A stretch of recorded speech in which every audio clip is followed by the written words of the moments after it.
ശബരിമല സന്ദർശിക്കാനെത്തുന്ന യുവതികളെ കാലിൽ പിടിച്ച് രണ്ടായി കീറി ഒരു ഭാഗം മുഖ്യമന്ത്രി പിണറായി വിജയനും മറ്റൊരു ഭാഗം സുപ്രീം കോടതി ജഡ്ജിക്കും അയച്ചു കൊടുക്കണമെന്ന കൊല്ലം തുളസിയുടെ പ്രസംഗം വലിയ വിവാദങ്ങൾക്ക് വഴിവെച്ചിരുന്നു.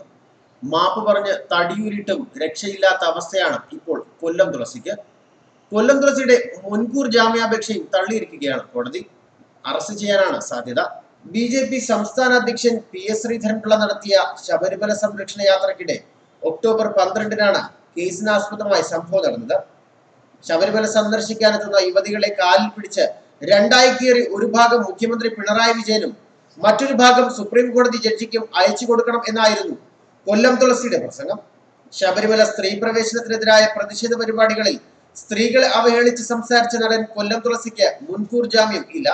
കേസിൽ കൊല്ലം തുളസി സമർപ്പിച്ച മുൻകൂർ ജാമ്യാപേക്ഷയാണ് കൊല്ലം പ്രിൻസിപ്പൽ സെഷൻസ് കോടതി തള്ളിയത്. മുൻകൂർ ജാമ്യാപേക്ഷ തള്ളിയതോടെ കൊല്ലം തുളസിയെ അറസ്റ്റ് ചെയ്യാൻ പോലീസിന് തടസ്സമില്ല.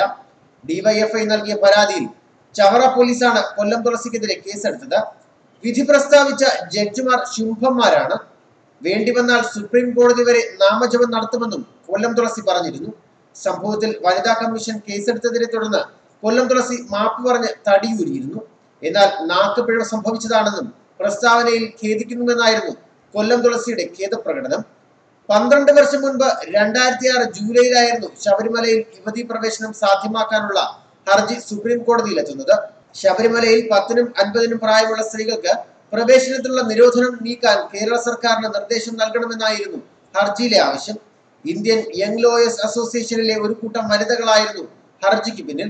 ചലച്ചിത്ര താരം ജയമാല ശബരിമലയിൽ ചെന്നെന്ന പരാതിയെ തുടർന്ന് ശുദ്ധികലശം നടന്ന പശ്ചാത്തലത്തിലാണ് തങ്ങൾ ഹർജി നൽകിയതെന്നായിരുന്നു ഇവരുടെ പക്ഷം. 2016 ജനുവരിയിലാണ് കേസ് ചൂടുപിടിച്ചത്. മതത്തിന്റെ പേരിലല്ലാത്ത ഉപവിഭാഗങ്ങൾ ഉണ്ടാക്കി ആർക്കും പ്രവേശനം നിഷേധിക്കാനാകില്ല എന്നും ക്ഷേത്രത്തിൽ പോകണോ വേണ്ടയോ എന്ന് തീരുമാനിക്കേണ്ടത് സ്ത്രീകളാണെന്നും വാദത്തിനിടെ സുപ്രീം കോടതി വ്യക്തമാക്കിയിരുന്നു. അതേസമയം ശബരിമലയിലെ സ്ത്രീ പ്രവേശനം സംബന്ധിച്ച ഹർജിയിൽ പലപ്പോഴായി സംസ്ഥാന സർക്കാർ 2 നിലപാടുകളാണ് സ്വീകരിച്ചു വന്നത്. VS അച്യുതാനന്ദൻ സർക്കാരിൽ G സുധാകരൻ ദേവസ്വം മന്ത്രിയായിരിക്കെ സ്ത്രീ പ്രവേശനത്തെ അനുകൂലിച്ചായിരുന്നു ആദ്യ സത്യവാങ്മൂലം സമർപ്പിച്ചത്. തുടർന്ന് വന്ന ഉമ്മൻചാണ്ടി സർക്കാർ അതിൽ കാതലായ ഭേദഗതി വരുത്തി.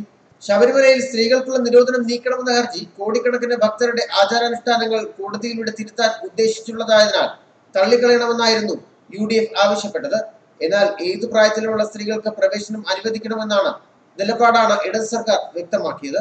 2016 നവംബറിലാണ് സർക്കാർ നിലപാട് അറിയിച്ചത്. UDF സർക്കാരിന്റെ കാലത്ത് നൽകിയ അധിക സത്യവാങ്മൂലം തള്ളിക്കളയണമെന്നും നിലപാടെടുത്തു. 2007 LDF സർക്കാർ സുപ്രീം കോടതിയിൽ നൽകിയ സത്യവാങ്മൂലത്തിന്റെ നിലപാടിൽ ഉറച്ചു നിൽക്കുകയാണെന്നും ഇടത് സർക്കാർ അറിയിച്ചു.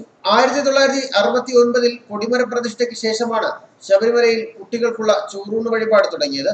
ഇതിനായി ഏതാനും സ്ത്രീകളും സന്നിധാനത്തെത്തി. നൈഷ്ഠിക ബ്രഹ്മചാരി സങ്കല്പത്തിലുള്ള വിഗ്രഹ പ്രതിഷ്ഠയായതിനാൽ സ്ത്രീകൾ മല ചവിട്ടുന്നതിനെതിരെ ഭക്തരുടെ ഇടയിൽ പരാതികൾ ഉയർന്നതോടെ 10-നും 50-നും മധ്യ പ്രായമുള്ള സ്ത്രീകൾ മല ചവിട്ടുന്നത് നിയന്ത്രിച്ച് 1972 നവംബർ 12-ന് ദേവസ്വം ബോർഡ് ഉത്തരവിറക്കി. എന്നാൽ 1986 ബോർഡ് സിനിമാ വിവാദത്തിൽ കുരുങ്ങി. നമ്പിനോർ കെടുവതില്ലേ എന്ന തമിഴ് സിനിമയുടെ ചിത്രീകരണവുമായി ബന്ധപ്പെട്ട കേസാണ് ദേവസ്വം ബോർഡിന് കുരുക്കായത്. 1986 മാർച്ച് 8 മുതൽ 13 വരെയായിരുന്നു സന്നിധാനത്തെ ചിത്രീകരണം. മുടങ്ങാതെ അയ്യപ്പ ദർശനം നടത്തി വന്ന ഭക്തനായ ഹരിശങ്കരനായിരുന്നു സംവിധായകൻ. യുവതികളായ താരങ്ങളെ മലകയറ്റി 18-ാം പടിക്കൽ നൃത്തം ചെയ്യിപ്പിച്ച് സിനിമ ചിത്രീകരിച്ചതായി കാണിച്ച് കായംകുളം സ്വദേശി റാന്നി കോടതിയിൽ കേസ് ഫയൽ ചെയ്തിരുന്നു. താരങ്ങളായ ജയശ്രീ, സുധാചന്ദ്രൻ, അനു, വടിവുകരശി, മനോരമ എന്നിവരായിരുന്നു 1 മുതൽ 5 വരെ പ്രതികൾ.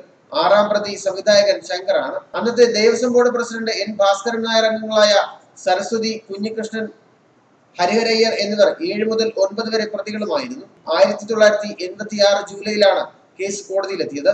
താരങ്ങൾ സെപ്റ്റംബറിൽ ഹാജരായി ജാമ്യം എടുത്തിരുന്നു.